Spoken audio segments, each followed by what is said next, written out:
Assalamualaikum warahmatullahi taala wabarakatuh. Salam berbahagia. Apa khabar saudara Yaumon? Teman-teman yang berkesempatan dengan saya, Puan Sharifah Hafifah daripada Pasir Gudang. Saudara Yaumon minta bersama dengan saya Madam K, apa khabar? Saudara Rosli Mishah. Itu juga saudara Ramzul, saudara Zamari LST, saudara Mustafa Ilyas, saudara Izzuddin dari Pulau Pinang. Saudara Puan Salwa, Puan Sharifah Hafifah, apa khabar Puan? Rosli Mishah, saudara Azizul Mak Yusof, saudara Fazil Yub. Salam untuk semua sahabat-sahabat, saudara Abdul Rahman Abdullah daripada Johor Bahru, Tuan Haji Azhar belum mana, apa khabar Tuan Haji, saudara Ahmad Mab, saudara Abdul Aziz dari Miri Sarawak, saudara Puan Noria Arsyad, saudara Nur Azman dari Pokok Sena Kedah, Raja Kamal, Raja Bazian, apa khabar aku? Moga sihat saudara bersama dengan family.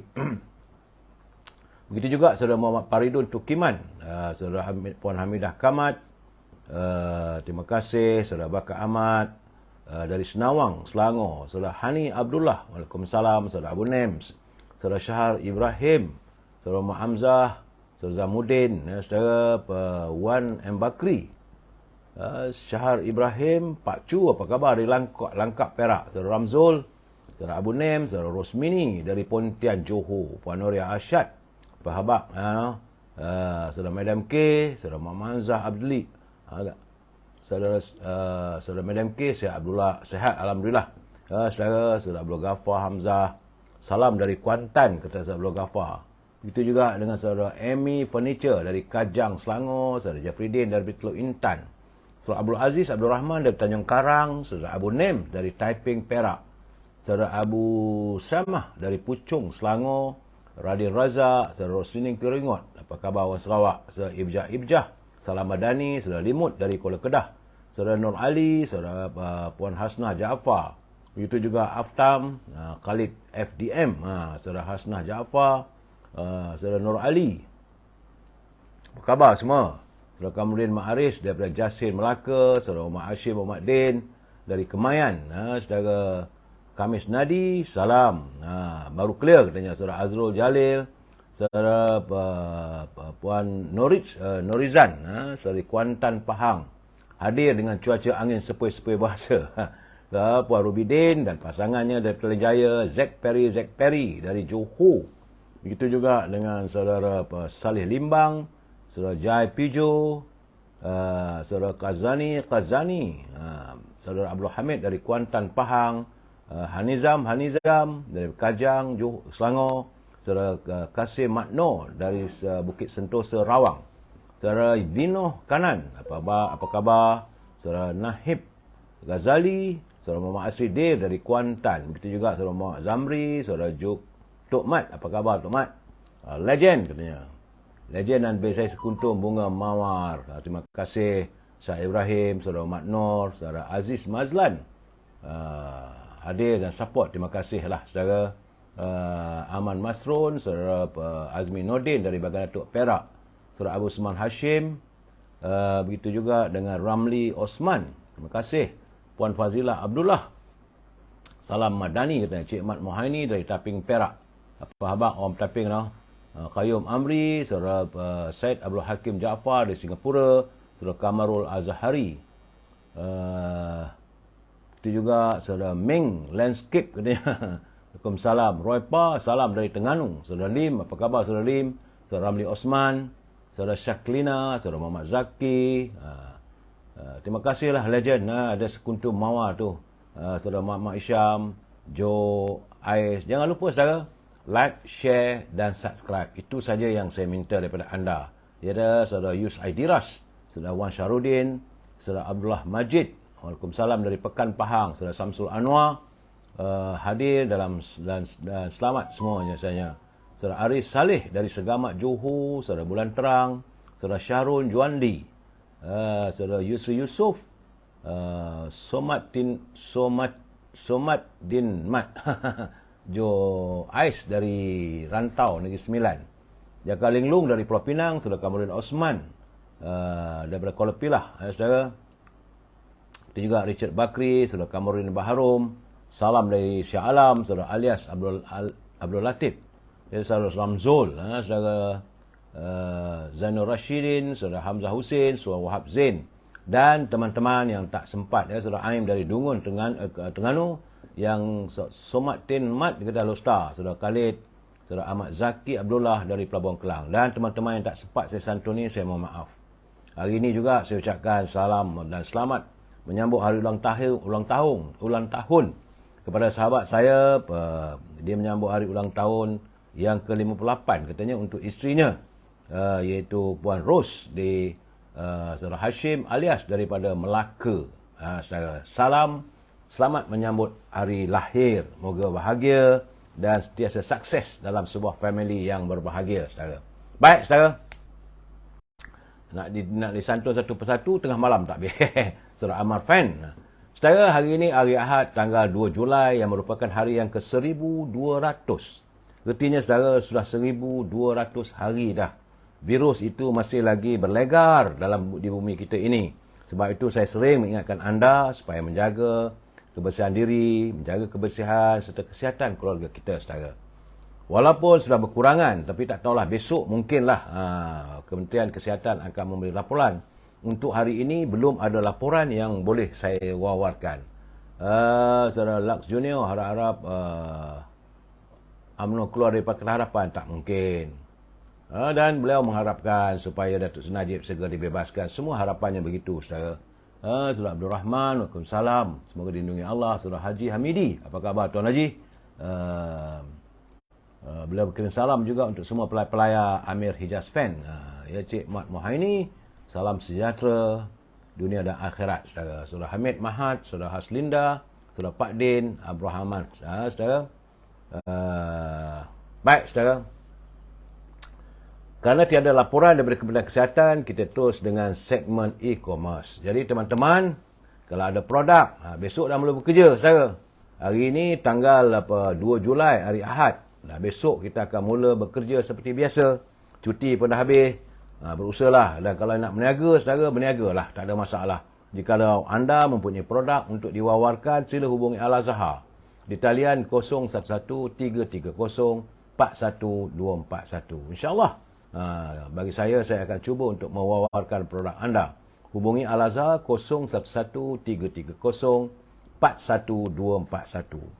Dalam waktu yang sama, Al-Azhar memasarkan setangih albakurnya, iaitu kemian, macam kemian, saudara, bila dibakar semerbak rumah kita. Beliau juga memasarkan minyak wangi dari tanah Arab, berasaskan pada pati kayu gaharu. Sedap baunya, saudara.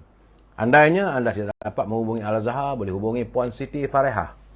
Siti Farehah di talian 017-711-4300. Jangan lupa, Dendeng Manis Siti Farehah sudah pun dibuka untuk pesanan bersama-sama juga dengan simpulan kasih Cik Siti. Begitu juga, saudara, Popiah Sira Lady Maria sudah pun dibuka untuk pesanan. Boleh hubungi saudara Nizam di talian 019-435-1203. Rasanya rangup, pedas dan manis. Puan Siti Farehah boleh dihubungi di talian 017-711-4300.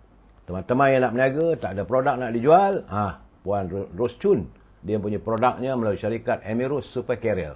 Hubungi Puan Ros Chun di talian 012-257-5917. Kerana beliau sedang mencari teman-teman untuk menjadi wakil syarikatnya di kawasan anda.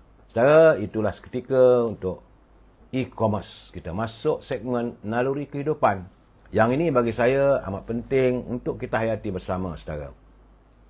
Kerana menurut Abu Amru Asyabani, katanya bahawa Abdullah pernah bertanya kepada baginda Nabi Muhammad SAW, amal apakah yang paling dicintai oleh Allah? Jadi baginda menjawab, solat pada waktunya. Abdullah bertanya lagi, kemudian apakah seterusnya? Baginda menjawab, berbaktilah kepada kedua orang tuamu. Dan apabila Abdullah bertanya sekali lagi kepada baginda Rasulullah, baginda menjawab, jihad fi sabilillah. Baginda sampaikan semua itu, katanya, kata Abdullah, dia kata kalau ditanya lagi tentulah baginda akan menjawab, tapi itulah 3 perkara yang paling penting, saudara. Jadi saudara, pelbagai amal soleh yang dituntut untuk kita lakukan, saudara. Ada amal yang utama untuk dilakukan, ada amal yang paling dicintai oleh Allah, bergantung pada keadaan, masa dan tempat. Tiga amal, itu amalan yang paling dicintai oleh Allah, saudara, adalah pertama sekali ialah solat pada waktunya. Dengan kita berusaha melaksanakan kewajipan ibadat solat di awal waktu. Jangan melengah-lengahkan solat kita, saudara. Masuk saja waktu, teruslah. 5 kali sehari saja, saudara, bukan banyak pun. Kemudian, ini paling penting, saudara, berbaktilah kepada kedua ibu bapa. Dengan berusaha melakukan kebaikan, berbakti kepada kedua ibu bapa dan menggembirakan mereka. Sama ada mereka masih hidup ataupun selepas mereka telah pun tiada di dunia ini. Kalau mereka sudah mati ataupun kembali ke pangkuan ilahi, doakanlah yang baik-baik untuk roh kedua ibu bapa kita. Anak yang menyantuni kedua ibu bapanya adalah anak yang dirahmati dan dicintai oleh Allah, saudara. Dan yang paling penting juga ialah berjihadlah di jalan Allah dengan mengorbankan harta, mandiri, keselesaan dalam hidup, saudara. Semua itu untuk kita melakukan amar ma'ruf nahi mungkar. Itu yang penting, saudara. Untuk itu kita harus berusaha melakukan amal-amal ataupun amalan yang dicintai oleh Allah melalui penjagaan waktu solat. Kita berbakti pada kedua ibu bapa dan berjihad di jalan Allah dalam pelbagai ruang dan amal kebaikan, saudara. Ingat, saudara, walaupun kita berbeza, tapi kita tetap teguh bersama. Kita santuni pula mutara kata kiriman Tan Sri Osu Sukam, sahabat saya, mantan Ketua Menteri Sabah. Katanya, lisan itu merupakan jendela hati, saudara. Lisan itu, bicara kita itu merupakan jendela hati. Ada kalanya apa yang terdapat dalam hati kita akan digambarkan oleh lisan kita. Oleh itu, jagalah hati untuk sentiasa murni supaya jendela bicara kita menuturkan sesuatu yang amat dikagumi. Itu kata Tan Sri Osu Sukam. Artinya, saudara, apa yang kita cakapkan itu adalah merupakan pintu atau jendela hati kita. Kalau hati kita baik, hati kita murni, pasti kita akan menuturkan kata-kata yang baik dan murni. Terima kasih Tan Sri Osu atas kiriman bicara mutara kata kita yang amat berharga bagi saya, saudara. Dan saya yakin teman-teman juga pasti menghargai mutara kata kiriman Tan Sri Osu Sukam, saudara. Dan kita santuni pula pantun sahabat kita Pak Nazil dari Perlis. Apa kata Pak Nazil? Semoga kita mendoakan agar Pak Nazil sihat walafiat dan terus berkarya untuk perkongsian kita bersama. Katanya, pintu reban dibuka Pak Jabir, sedikit teralpa, tersangkut sabai. Guru dibeban tugas tadbir, salah siapa, murid tak abai. Jadi kalaulah guru-guru pula dibeban dengan tugas untuk mentadbir dan sebagainya, maka pelajar-pelajar atau anak murid akan tak abai. Jadi salah siapa? Jadi kita, Pak Nazil, beliau merupakan mantan pendidik. Beliau menghayati dan memahami masalah guru. Jadi, Yang Berhormat Menteri Pendidikan, janganlah membebankan para guru dengan beban-beban tugas mentadbir. Mentadbir adalah pentadbirnya, saudara. Tambah Pak Nazil lagi, kerbau dituntun balik ke desa, petang hari mandi di kali. PM menyantun martabat bangsa. Ada menteri tidak peduli. PM tu maksudnya Perdana Menteri lah, saudara. Jadi Perdana Menteri menyantun untuk martabat bangsa, tapi masalahnya ada menteri yang tidak peduli. Itu keadaan yang membuatkan cacah murba juga jadinya, macam apa yang berlaku di lapangan terbang sebagainya. Jadi Pak Nazil kita ni, beliau begitu peka dengan situasi semasa. Terima kasih Pak Nazil atas kiriman pantun, ya, Didi dari Labuan, Sabah. Sebab itu saya tetap mengingatkan pimpinan negara jangan berbelanja wang negara tanpa had, kerana kita bimbang negara boleh muflis. Surah Ma'usin kata Az-Zahir Al-Matul Batin, Magnum hadis Rasulullah. Dan saya ingin berpesan kepada anda yang menyunting semula live saya ini. Saya tak marah, saudara, dan saya izinkan. Tetapi selalu saya pesankan anda harus bertanggungjawab atas setiap suntingan yang anda lakukan. Kerana saya tidak mampu untuk memantau setiap suntingan yang anda lakukan. Ya, Saudara Zaki Nordin, Saudara Raja Syahrizad, Saudara Ismailis, Abdullah Muhammad Noh. Bagi saya, saudara, suntinglah apa-apa pun. Tapi pastikan anda bertanggungjawab kalau segala kesilapan dan segala-galanya, saudara. Kerana kena ingat, ini adalah pencerahan politik. Matlamatnya hanyalah sekadar memberi informasi. Bila saya memberi pandangan, Saudara, kita mesti memegang pada prinsip kita mesti bersetuju untuk tidak bersetuju. We must agree to disagree. Itu prinsip kita, saudara. Kalau saudara tak setuju, nak hantar kiriman boleh. Asalkan gunalah bahasa-bahasa yang baik, kerana kita adalah warga cinta damai yang menyantuni setiap permasalahan secara harmonis. Ini perlu saya ingatkan pada anda. Sebab saya lihat banyak juga suntingan dilakukan. Terpulang pada anda, saudara. Saudara Azwani Asy'ari, Saudara Ahmad Fauza, salam pencerahan. Saudara Mat Sepanajaya, Waalaikumsalam. Saudara Edi Tahir, Waalaikumsalam semua. Nurfisa Idris. Begitu juga dengan sahabat Awaluddin Aziz, Ron Chiu dan Adi Warna. Saudara, selepas saya memberi pencerahan semalam berhubung tentang bakal berlakunya angin kencang, ribut, hujan lebat dan petir, hari ini sejumlah 427 anggota Angkatan Pertahanan Awam Malaysia APM telah pun bersiap sedia untuk menghadapi sebarang kemungkinan susulan negeri-negeri di utara Semenanjung yang dijangka mengalami angin baratan yang berpotensi menghasilkan ribut petir berserta hujan lebat dan angin kencang. Menurut Ketua Pesuruhjaya APM, Saudara Aminuddin Muhammad, bagi berdepan cuaca yang tidak dijangka berlaku sehingga Rabu ini, saudara, angin, ribut kencang, hujan lebat, petir sampai Rabu nanti, saudara. Sebab itu, para petugas akan digerakkan setiap hari bagi memantau lokasi titik panas ataupun hotspot dan kawasan yang mungkin berlaku runtuhan tanah, kenaikan air dan sebagainya. Pihaknya telah merancang dan meminta mereka melihat kemungkinan kalau berlakunya pokok tumbang disebabkan angin kencang. Kiranya itu berlaku, mereka akan segera menghubungi pihak berwajib untuk menyelesaikan permasalahan. Sementara itu, menurut Ketua Pengarah Jabatan Bomba dan Penyelamat Malaysia, Datuk Abdul Wahab Mat Yassin, pihaknya juga turut mengambil langkah bersiap siaga, termasuk membuat persediaan lebih rapi dengan melakukan rondaan lebih kerap, terutama di kawasan pantai yang dijangka berlaku luruhan angin. Ini, saudara, bukan main-main, saudara. Jabatan Kaji Cuaca meramalkan selama sampai Rabu, esok Isnin, Selasa, Rabu, 3 hari lagi, saudara, hujan lebat akan berlaku dengan ribut petir, angin kencang. Jadi, dalam kenyataannya kepada bernama, menurut Datuk Abdul Wahab Mat Yassin, pihaknya sentiasa bersedia 24 jam dan melakukan pemantauan di kawasan-kawasan yang dikenal pasti berpotensi dilanda bencana. Selain turut sentiasa melakukan semakan dengan Met Malaysia berhubung situasi semasa keadaan cuaca di seluruh negara.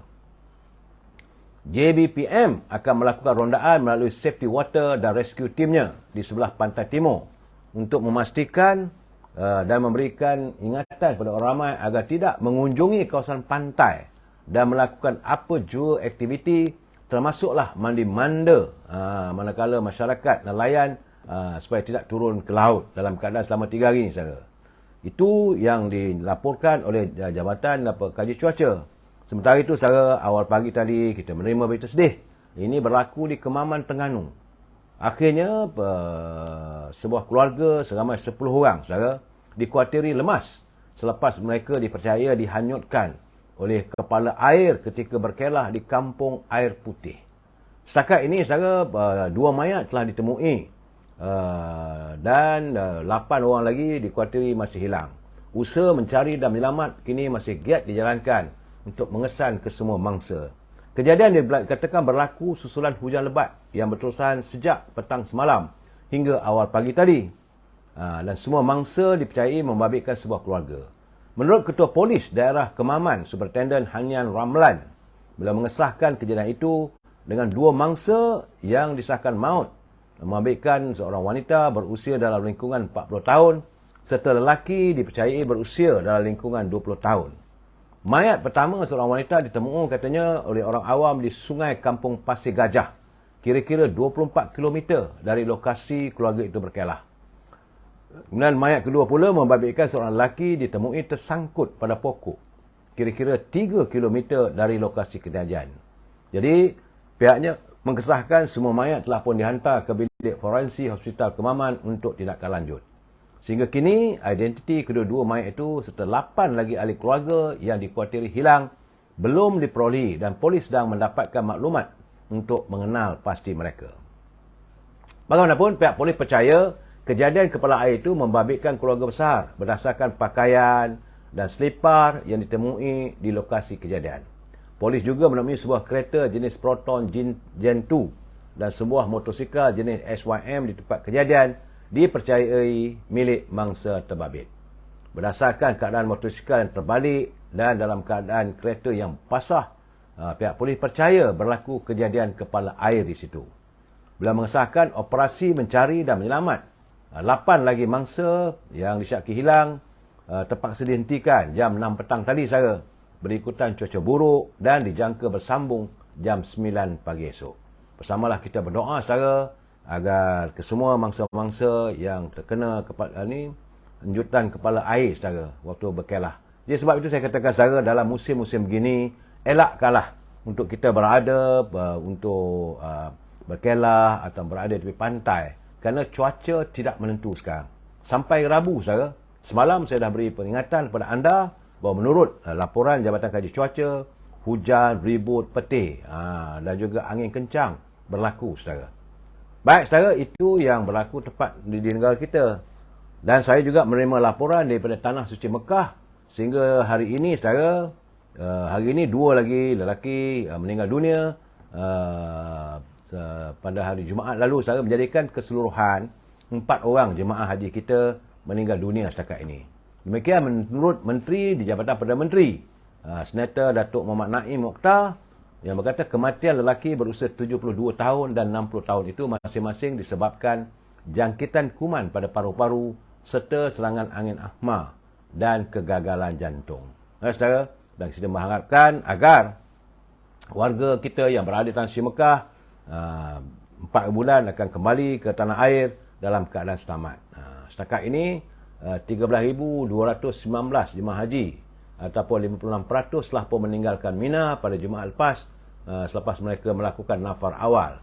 Manakala selebihnya bergerak balik ke Mekah bermula jam 6, 2.30 pagi semalam. Jemaah haji negara akan mula berangkat pulang ke tanah air iaitu mulai hari Rabu ini 5 Julai dan penerbangan akhir dijangkakan tiba pada 31 Julai melibatkan keseluruhannya adalah 98 penerbangan dari Jeddah dan juga Madinah ke Kuala Lumpur. Kita berdoa agar semua jemaah-jemaah kita yang berada di Tanah Suci Mekah mendapat haji yang mabruk. Di samping itu selamat pulang ke tanah air untuk bertemu semula dengan keluarga yang dikasihi. Itu di Mekah. Bagaimana pula dengan teman-teman kita yang berpulang ke kampung sempena Hari Raya saudara?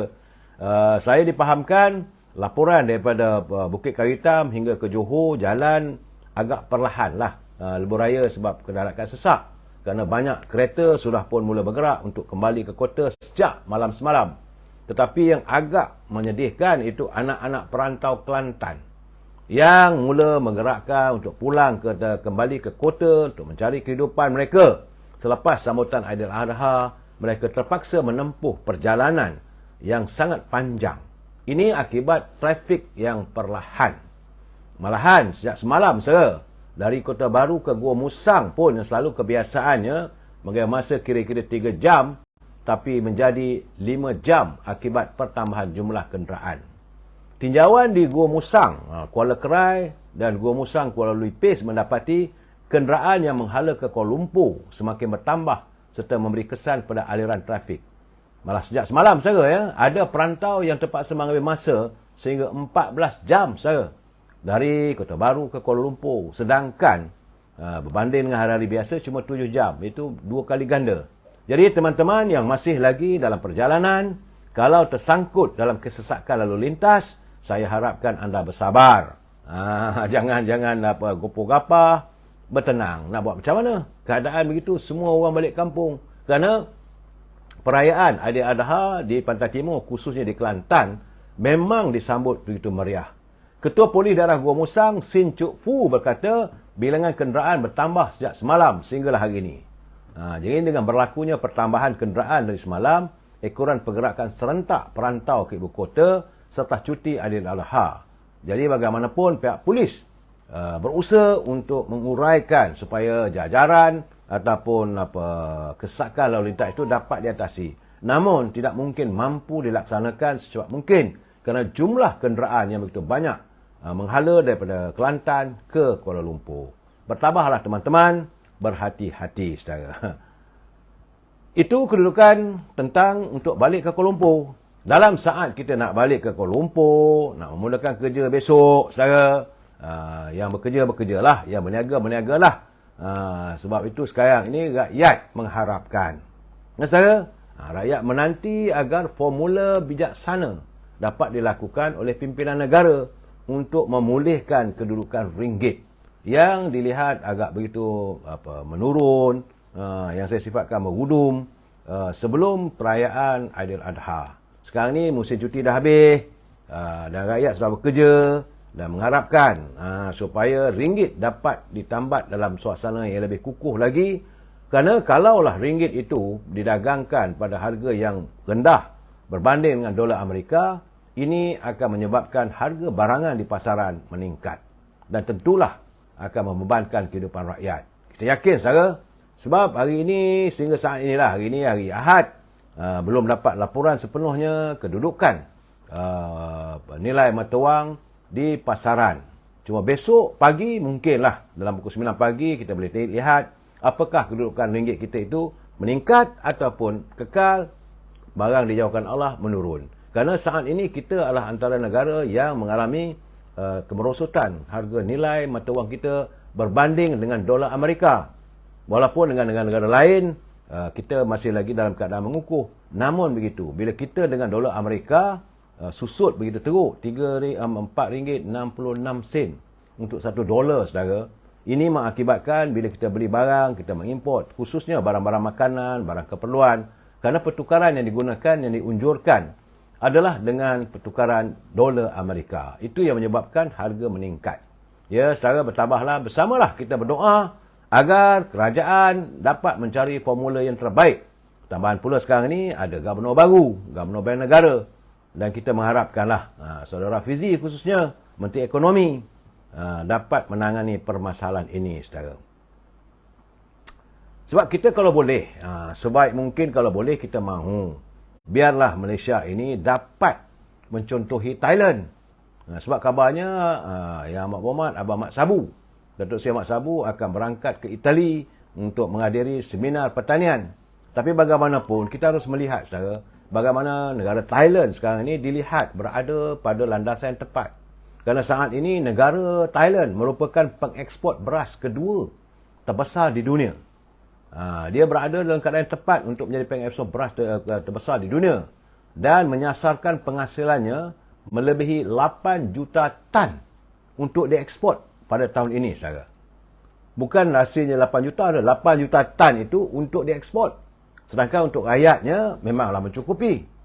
Jadi menurut timbalan Ketua Setiausaha kepada Perdana Menteri dan pemangku jurucakap Kerajaan Anucha Bura Pachashairi, katanya dalam tempoh 4 bulan pertama 2023, jumlah ekspor beras Thailand mencatatkan jumlahnya adalah 2.62 juta tan. Peningkatan kepada 14.4%. Dan bagi meningkatkan ekspor beras, beliau berkata sektor awam dan swasta telah bekerjasama rapat membangunkan kepelbagaian beras yang baru di Thailand. Terdapat sejumlah 21 jenis padi telah dibangunkan dalam tempoh 3 tahun pertama ini untuk pelaksanaannya meningkatkan jumlah beras. Abang Mat Sabu mengatakan kita akan berusaha untuk menghasilkan dalam tempoh 2 tahun sebanyak 5 kali penggunaan beras. Dan saya haraplah agar Kementerian Pertanian, pakar-pakar pertanian kita dapat mengkaji bagaimana meningkatkan jumlah hasil beras kita. Ini paling penting, saudara, sebab keterjaminan makanan itulah yang paling penting sekali, saudara. Rakyat akan mengamuk nanti kalau beras tak ada nak makan. Dan kalau kita masih lagi terus mengimport, tentulah harganya tinggi, saudara. Ingat, saudara, when people hungry, they become angry. Rakyat akan marah bila perut mereka lapar. Saya haraplah agar Kementerian Pertanian dapat menggandakan usahanya supaya keterjaminan makanan itu dapat terlaksana sesempurna mungkin. Sebagaimana yang dihasatkan oleh Yang Amat Perdana Menteri, yang mahukan supaya kadar kemiskinan tegak ini dapat dinoktahkan, saudara. Bagaimanapun, saudara, kita masuk segmen politik sedikit. Ini di Pulau Pinang. Pihak polis telah pun memberi amaran. Semalam saya dah bagi tahu, saudara, bahawa kita ada akta pota. Pota ini kalau kita menyalahi tindakan sama ada di media sosial, menyebarkan berita palsu ataupun melakukan perkara-perkara yang jelik di media sosial, kita tidak terkecuali boleh diambil tindakan oleh pihak polis. Semalam saya dah jelaskan. Akta portal ini telah pun dimuktamadkan dan diluluskan oleh Parlimen pada tahun 2015. Jadi, berhati-hati, saudara, kerana pihak polis telah pun memberi amaran akan mengambil tindakan tegas terhadap mereka yang cuba mensensasikan atau melakukan provokasi berhubung isu laungan azan di masjid kawasan Sungai Puyu di Butterworth. Pemangku Ketua Polis Daerah Seberang Perai Utara, Superintendent Siti Nur Salawati Saad berkata, pihaknya tidak akan berkompromi dengan mana-mana pihak yang sengaja mahu mencetuskan kemarahan hingga menimbulkan isu perkauman atau kegusaran awam. Itu kenyataan pihak polis, saudara. Menurutnya, pihak polis telah berkesan dengan hantaran dibuat di media sosial semalam yang menyeru masyarakat Islam memberi sokongan dan bantahan berkaitan isu pembesar suara laungan azan di masjid di sekitar Sungai Puyu. Kata pihak polis, pada 28 Jun lalu, 108 polis telah dibuat oleh individu berkaitan. Tindakan seorang lelaki warga tempatan yang tidak dikenali meminta pengadu memperlahankan bunyi azan kerana mendakwa terlalu kuat hingga mengganggu penduduk sekitar. Jadi, susulan laporan yang diterima, bahagian siasatan jenayah Ibu Pejabat Polis Daerah Seberang Perai Selatan telah membuka kertas siasatan dan masih menjalankan siasatan di bawah Seksyen 298 Kanun Keseksaan, katanya. Jadi, menurut beliau, menurut Ketua Polis tersebut, bagi mereka yang dikesan sengaja mensensasikan isu berkenaan dan melakukan provokasi, mereka boleh dikenakan tindakan di bawah Seksyen 233 Akta Komunikasi dan Multimedia 1998. Sabit kesalahan, mereka boleh dikenakan hukuman denda RM50,000 atau penjara tidak lebih setahun atau kedua-duanya. Jangan, saudara, jangan kita mensensasikan suasana begitu. Akhirnya kita terjebak dalam masalah. Itu belum masuk lagi akta pota. Pota 2 tahun, saudara. Dan kalau mereka yang diberkas ataupun ditangkap ataupun ditahan di bawah akta pota ni, saudara, jawabnya bukan duduk di Kuala Lumpur, dihantar nun ke Sabah. Saya haraplah agar pemain-pemain media berhati-hati dalam menghantarkan kiriman anda. Begitu juga, saudara, kalau saudara melihat kiriman itu, kalau saudara ambil kiriman tersebut dan di-share dengan orang lain atau dikongsi dengan pembaca lain, anda juga boleh dikenakan tindakan di bawah akta portal. Berhati-hati, saudara.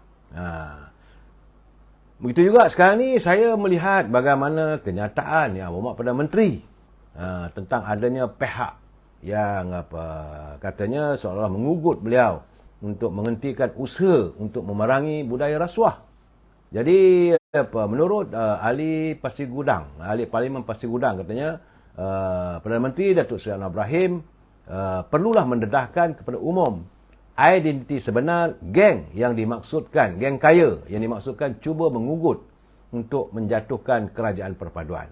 Siapakah geng kaya dimaksudkan Perdana Menteri itu? Yang sebagai mafia politik. Demikian menurut ahli Parlimen Pasir Gudang, Saudara Hassan Abdul Karim, yang menegaskan ugutan mereka itu jika sampai ke tahap menggugat kedudukan kerajaan akan menjurus pada satu bentuk kesalahan jenayah yang mengancam perjalanan demokrasi berparlimen. Kerajaan pimpinan Sri Anwar Ibrahim tidak perlu menggunakan polis dan undang-undang untuk menghadapi geng kaya ini. Sebaliknya, dedahkan mereka ini ke pengetahuan umum untuk dinilai oleh rakyat. Siapa mereka ini? Bagaimana mereka boleh jadi kaya? Adakah mereka kapitalis kroni? Adakah mereka pemilik monopoli AP, iaitu pemit import? Adakah mereka dalam senarai Pandora Papers dan Panama Papers? Malahan menurut saudara Hassan, dia kata, adakah mereka memiliki syarikat besar yang pernah di-bail out oleh kerajaan? Adakah mereka ada rekod lari dan mengelakkan diri dari membayar cukai kepada lembaga hasil dalam negeri? Adakah mereka ada kes rasuah? Demikian katanya menurut laporan daripada berita harian yang saya culik, saudara. Kemarin Datuk Seri Anwar Ibrahim ketika berucap pada Majlis Kenduri Korban di luar pekarangan Masjid Jami' An-Nur di Kampung Gua Perahu, Bukit Mertajam, Pulau Pinang, mendedahkan bahawa beliau menerima pelbagai ugutan daripada geng kaya yang sedang berpakat untuk menjatuhkan kerajaan perpaduan pimpinannya. Tanpa mendedahkan secara terperinci siapa yang dimaksudkan dengan geng kaya itu, Perdana Menteri berkata beliau bagaimanapun tidak terkesan dengan ugutan itu dan akan terus untuk melawan dan mempertahankan prinsipnya demi rakyat. Jadi mengulas lanjut, Yang Berhormat Saudara Hassan berkata, geng kaya yang mengusuhi Anwar dan kerajaan perpaduan sekarang adalah segelintir orang kaya ataupun elit ekonomi yang masih menguasai politik hingga kini. Mereka adalah kelas kayangan katanya. Mereka juga adalah golongan oligarki yang takut dan bimbang berlaku perubahan struktur asas terutama dalam desa ekonomi dan keuangan negara di bawah pimpinan Datuk Seri Anwar Ibrahim, sehingga perubahan itu nanti akan mengancam kepentingan geng kaya itu yang bersifat reksional dan tidak patriotik, kata Saudara Hassan. Saudara, justru beliau mahu pemimpin dalam kerajaan, khususnya menteri-menteri kabinet bekerja kuat untuk memastikan agenda reformasi dibawa oleh Anwar Ibrahim dapat dijayakan sehingga berhasil dan dapat dilihat oleh rakyat. Jika kerajaan sekarang komited menolong golongan B40, M40 dan T20 dengan mengurus kos sara hidup rakyat, jaminan pekerjaan dan pemulihan ekonomi, maka mestilah dipantau geng-geng kaya ini yang segelintirnya kaya raya, jutawan dan mahajutawan supaya mereka tidak melakukan sabotaj terhadap ekonomi negara. Itu kenyataan Saudara Hassan dan saya harap agar pimpinan Datuk Seri Anwar Ibrahim dapat melihat saranan ini. Rakyat menantikan agar ada perubahan dalam kepimpinan negara. Rakyat menantikan supaya ekonomi kita dapat diperbaiki. Kerana besok, macam saya kata tadi, besok orang nak mula kerja. Dan jangan biarkan rakyat berada dalam keadaan yang tidak menentu. Memikirkan bagaimana kehidupan akan datang. Ini sangat. Berbalik cerita tentang pencerobohan yang dikatakan ceroboh di lapangan terbang KLIA, pihak polis telah pun mengesahkan menerima satu laporan berhubung dakwaan pencerobohan yang dilakukan katanya oleh Menteri Pelancongan Seni dan Budaya Datuk Seri Tiong Keng Sing di lapangan terbang antarabangsa Kuala Lumpur kemarin. Ketua Polis Negeri Selangor Datuk Husin Omar Khan berkata laporan itu dibuat orang awam yang meminta siasatan dijalankan ke atas menteri berkenaan. Bagaimanapun tindakan katanya sedang diambil oleh pihak polis dalam kes ini dan kami belum mengklarifikasikan kertas siasatan yang akan dibuka nanti. Terdahulu tular kejadian di balai polis, di balai ketibaan apabila seorang menteri didakwa cuba melepaskan seorang pelawat Cina yang ditahan imigresen kemarin. Bagaimanapun ia diperakui oleh menteri tersebut, katanya beliau tidak menafikan dakwaan itu. Menerusi kenyataan media, Tiong Keng Sing mempersoal siapa sebenarnya yang menyalahgunakan kuasa dalam kejadian itu, sama ada beliau ataupun pegawai imigresen yang bertugas. Selain itu, beliau mendedahkan kehadirannya ke KLIA untuk membongkar budaya rasuah dalam kalangan pegawai di pintu masuk negara. Kesan lepas itu, saya petang tadi sambil menyambut ketibaan Duli Yang Maha Sri Paduka Baginda Pertuan Agong kembali ke tanah air dari menunaikan ibadah haji, Yang Berhormat Datuk Seri Anwar Ibrahim meluangkan waktu untuk melihat operasi di pintu masuk negara. Saudara, memanglah dalam ini Duli Yang Maha Pertuan Agong tentulah masuk dalam lorong ataupun dewan yang tersedia untuk orang-orang ternama. Tetapi untuk yang biasa, Yang Berhormat Datuk Seri Anwar Ibrahim tanpa ditemani oleh mana-mana menteri kabinet ataupun orang-orang kenamaan, beliau terus pergi melawat ke kawasan imigresen, tempat pintu masuk ataupun keluar di seluruh kawasan lapangan terbang KLIA, dan beliau menyatakan bahawa pihaknya akan membuat kenyataan selepas perkara tersebut dibawa dalam mesyuarat kabinet pada hari Rabu nanti. Jadi minta rakyat bertenang dan pihak sedang menyiasat katanya, dan setiap persoalan rakyat pasti akan ditangani. Jangan gusar, saudara. Itu pesan Yang Berhormat Datuk Seri Perdana Menteri kerana beliau sendiri turun ke Padang. Bagaimanapun beliau melihat operasi berjalan dengan baik dan beliau mengharapkan setiap kaki tangan yang berada di setiap jabatan dapat mencerminkan wajah negara kita yang sentiasa mesra pelanggan, mesra pelancong, dan kita bukanlah negara yang mengamalkan sikap-sikap yang tidak berbudaya. Ya, dalam keadaan begitu, Datuk Seri Anwar Ibrahim menjelaskan bahawa pihaknya akan mengkaji dari semua aspek. Yang mana perlu diperbaiki, akan diperbaiki. Kalau benar ada sebagaimana didakwa, kalau berlaku beberapa penyelewengan ataupun kebejatan, pasti akan ditangani. Kerana kerajaan Madani adalah kerajaan yang bersifat untuk rakyat, saudara. Saudara, itu apa yang berlaku sepanjang di KLIA, saudara. Tapi saya melihat sekarang, saudara. Kadang-kadang saya jelek, saudara. Ini kita masuk bab politik, saudara. Saya merasa amat jelek melihat lakonan orang-orang politik, saudara. Sebab sekarang ni musim pemilihan, musim pilihan raya. Apabila semua negeri, besok habislah semua 6 negeri itu telah pun dibubarkan, Dewan Undangan Negerinya, maka bermulalah musim untuk berkempen, untuk melihat ahli-ahli politik berada di atas pentas. Yang mana hantar beras, yang mana bagi derma beras. Itu juga kadang-kadang, saudara, yang mana pergi menangani orang tua, suap makan pun tak apa. Dan inilah masanya mereka menghulurkan kartu-kartu. Ini nombor telefon saya untuk dihubungi. Itu sebelum dipilih sebagai calon ataupun sebelum mereka dilantik oleh rakyat untuk mewakili mereka ke Dewan Undangan Negeri. Tapi setelah dipilih, lazimnya yang membuatkan rakyat bosan, nombor telefon pun dah hilang. Telefon berkali-kali, tak jumpa pun tak dapat. Nak jumpa pun dah susah. Sebab itu saya katakan saya jelek dengan lakonan politik orang-orang politik saya. Jelek saya. Malahan saya cakap terus-terang. Sejujurnya kadang-kadang saya amat bersimpati dengan rakyat. Jadi bagaimana rakyat diperdaya, rakyat dibohongi dan dipersendakan oleh lelucon lakonan orang politik. Dalam usaha mereka untuk menggamit yakin rakyat untuk dipilih sebagai pemimpin politik. Memang saya jelek, saudara. Saya meluat kadang-kadang melihat. Kerana, saudara, kadang-kadang mereka yang bercakap soal agama ni, kalaulah mereka nak bercakap soal agama, ya Tuhan, hari itu tidak lagi pakaian macam biasa, perisap dengan pakaian lebay, ada dengan jubahnya turun. Menggambarkan dirinya tu zuhud sangat, saudara. Bercakap pumpang cerita agama, saudara.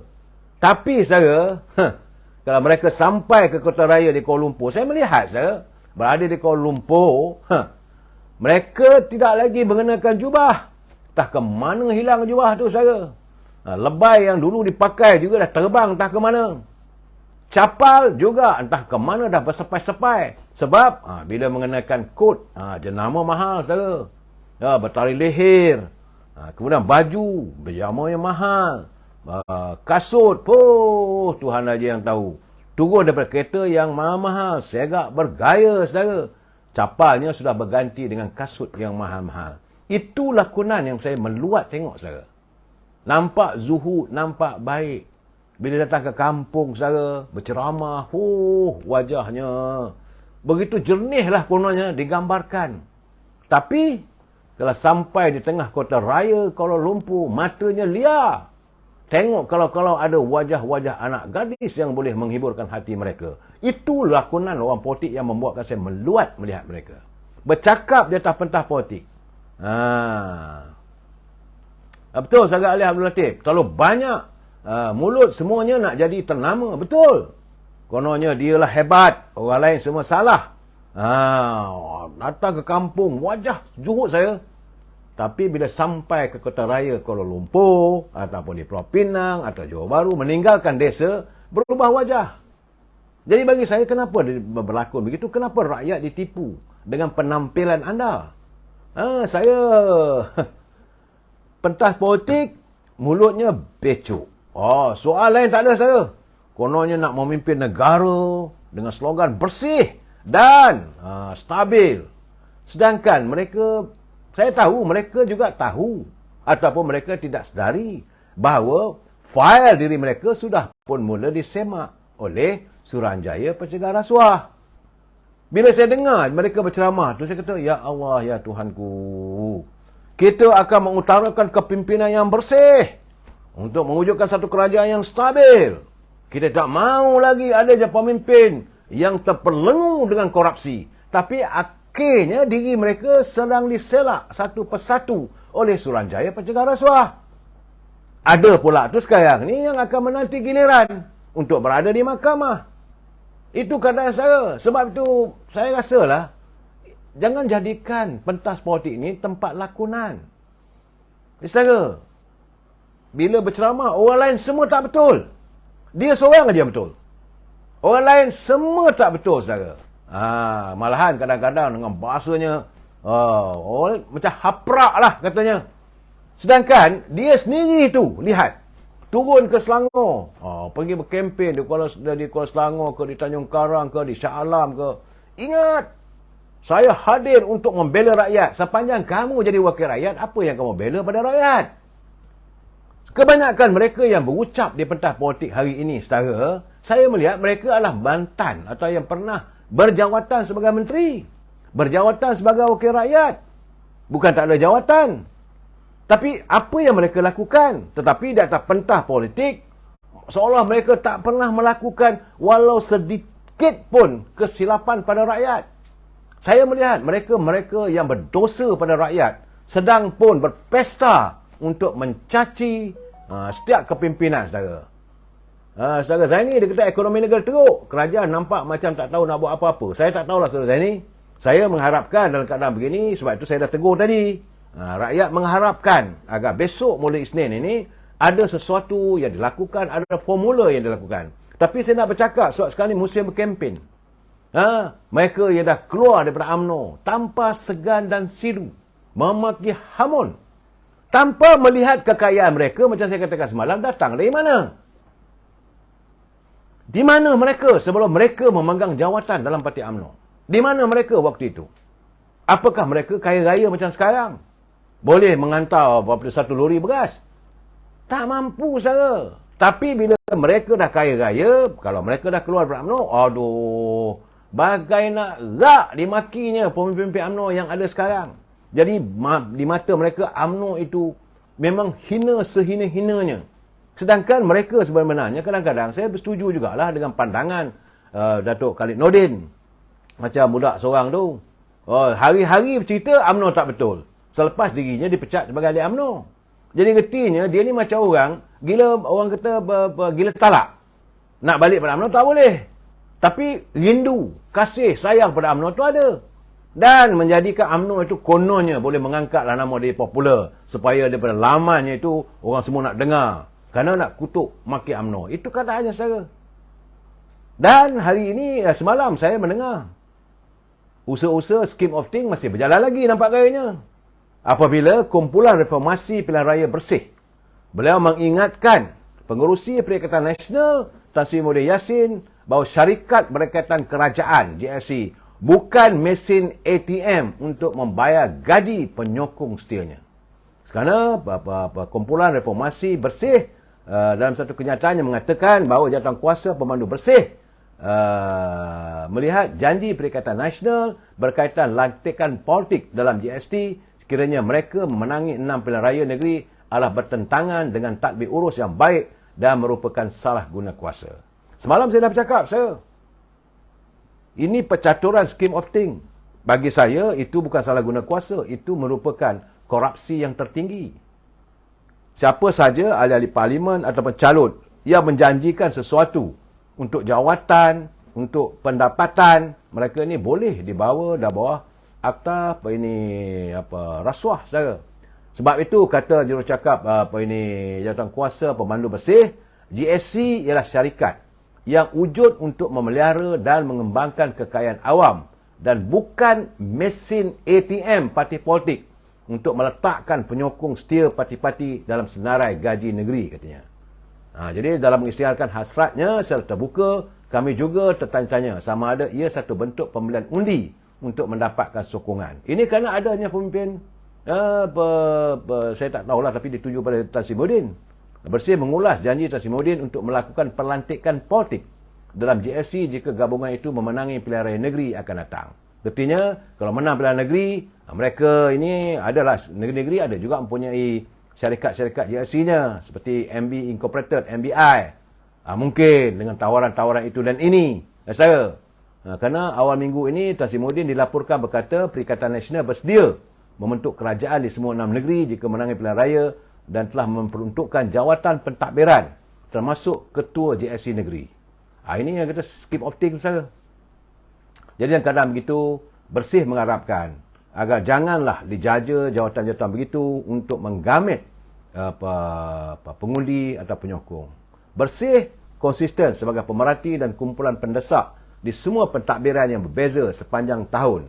Bahawa ahli politik yang merupakan wakil rakyat tidak harus dilantik ke JSC kerana tanggungjawab utama mereka adalah kepada pengundi mereka. Bagi ahli politik yang bukan wakil rakyat pula, kita mesti menyediakan proses yang jelas dan ketat untuk memastikannya. Itu kata kenyataan Bersih. Laporan saya. Itu dapatan saya.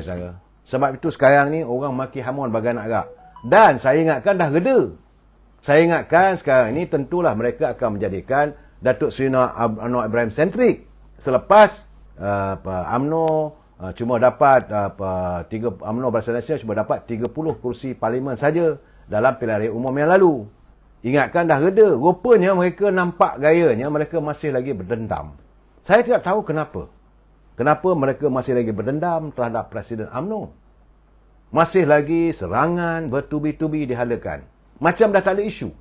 Isu cerita macam mana Datuk Seri Zahid tidak mengadakan pemilihan parti untuk jawatan Presiden parti masih lagi didengungkan.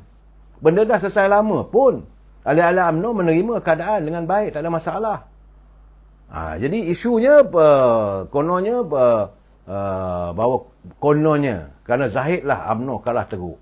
Sedangkan semua orang tahu kenapa UMNO boleh menghadapi kekalahan teruk tersebut. Semua orang tahu, bukan tak tahu. Nak katakan pemilihan calon, tak betul. 75% calon-calon muka baru dikemukakan. Takkan dengan calon muka baru pun rakyat tolak. Saya. Malahan ada lagi pula lagi tu saya menjaja nama Datuk Seri Najib. Kononnya Datuk Zahid lah menekankan Datuk Seri Najib untuk berhenti. Datuk Seri Najib berpakat dengan Anwar Ibrahim tidak mahu menyelamatkan Datuk Seri Najib. Macam-macam cerita yang bagi saya lah, ini keadaan yang cukup tidak, bagi saya lah, unethical. Tidak ada etika berpolitik. Mereka menabur macam-macam cerita.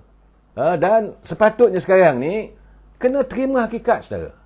Kena terima hakikat hari ini UMNO cuma berada dalam keadaan yang agak menyedihkan. 26 kursi saja. Sebab itu saya bila mendengar kenyataan Yang Berhormat Presiden UMNO mengatakan bahawa calon-calon daripada UMNO Barisan Nasional untuk 6 buah negeri itu sekitar dalam 45%. Bagi saya cukuplah. Cukuplah 45% pun. Sebab selalu saya katakan, kita orang yang kalah.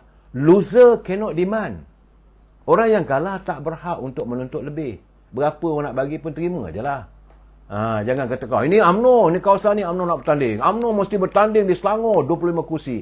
Kena sedar kita loser. Perbaiki balik parti kita. Berapa yang dapat, yang diagihkan dalam perikatan perpaduan ini, kita menangkan semua calon. Tunjukkan bahawa calon-calon UMNO menang bergaya. Itu yang paling penting. Tapi bercakap, saya mesti di Terengganu, kita tak mahu orang ni lebih. Bagi saya, we are loser. Kita kalah. Di Terengganu, UMNO cuma ada 10 kursi saja. Pastikan kali ini UMNO dapat membentuk kerajaan bersama-sama dengan Amanah dan Parti Keadilan. Ini yang patutnya jadi satu gagasan, satu usaha yang dilakukan. Bukan menemplak teman-teman dalam satu pasukan. Begitu juga di Kelantan. Tak perlu lagi ketua bahagian nak bersikap cah keting, merasakan dirinya saja yang layak jadi calon. Masa untuk merasakan diri kita saja yang layak jadi calon sudah berakhir. UMNO memerlukan pemimpin yang ikhlas. Kalau dia jadi ketua bahagian, kalau ada orang lebih layak, teruskan. Biar mereka jadi memimpin. Kita membantu. Yang dah perekat veteran macam saya ni, saudara, tak perlu pun. Kemana nak dikejar apa? Kena ingat, saudara, UMNO kalah teruk di Kelantan. Terimalah hakikatnya. Pilihan raya dulu tak ada satu kursi parlimen pun kita menang. Inilah masanya untuk UMNO menebus. Tapi menebus tu kalau dengan kebongkakan, dengan keangkuhan, kita saja yang betul, rakyat pun meluat, saudara. Jadi saya mengharapkan teman-teman pimpinan UMNO di Kelantan khususnya, santunilah warga, dan jangan hanya meletakkan diri kita lah segala-galanya. Kalau ada pemimpin yang berwibawa, tunjulkan. Tak ada masalah. Dan jangan risau.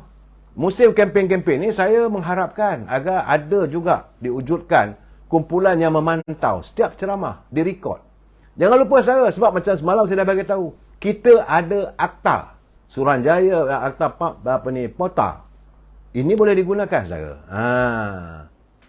Saudara Abu Sani dia hantar saya apa ni? PN PAS gambar merah marah. Saya tak tahulah. Saudara gambar merah, duduk begitu. Saudara Christine Tih, dia kata UMNO, PH dan Barisan Nasional ada best. Betul saudara. Selamat Saleh, terima kasih. Saya ingin mengingatkan teman-teman saudara. Biarlah orang nak marah pada saya pun marahlah. Untuk saya nak menonjolkan teman-teman, ketua-ketua bahagian kembali jadi wakil rakyat, tak payah dah. Kalau di kawasan anda mempunyai calon yang lebih baik, maka mereka perlu ditonjolkan. Sikap cah keting mesti dihentikan. Jangan sekali-kali kita berterusan dengan agenda cah keting. Bila aku tak dapat, biar semua tak dapat. Akhirnya apa jadi saudara? Rakyat yang terkesan. Parti yang teruk lagi. Saudara Hasanan dia kata 3R jangan diperolok-olokkan. Betul, saya setuju. 3R, region, royal dan reses. Itu jangan kita memperolokkan istana. Jangan kita mengutarakan soal-soal agama. Jangan kita memainkan soal sentimen perkauman. Saya dah ingatkan semalam. Kita ada akta POTA. Saudara Sobri Latif dia kata rakyat negeri PRN perlu bijak. Pilihlah negeri selari dengan kerajaan pusat. Itu seruan daripada saudara Sobri Arif. Dia kata rakyat yang sekarang ini diperintah oleh Perikatan Nasional perlu bijak. Kerana sewajarnya mereka memilih calon-calon yang diturunkan oleh calon daripada parti yang selari dengan kepimpinan pusat. Supaya dapatlah lestari kehidupan rakyat diperbaiki. Saudara Syukri Syafi'i, rakyat mahukan kerajaan bebas dari bermain duit. Itu yang sebenarnya. Jangan bagi rakyat dengar menteri buat kerja yang rakyat benci. Itu betul. Jangan lagi ada masalah dan sebagainya. Pak-pak menteri pun kena sedar diri.